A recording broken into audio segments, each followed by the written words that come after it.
And then Luke tells us in verse 8, then they remembered his words. The women remembered the words of Jesus. And that's the moment where everything changed. Now, their situation didn't change. They were still in an empty tomb surrounded by two men they didn't know that had just randomly appeared. They were still worried about the authorities.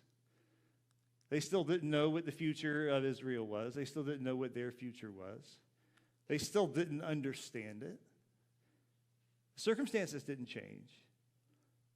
But everything changed for them when they remembered the words of Jesus.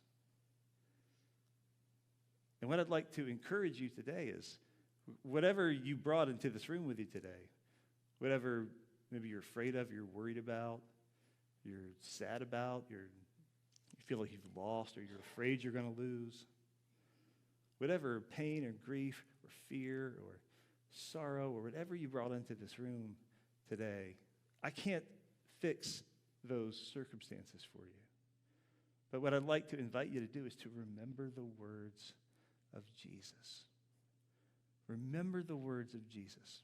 It's as historically accurate as any other ancient historical thing that we believe.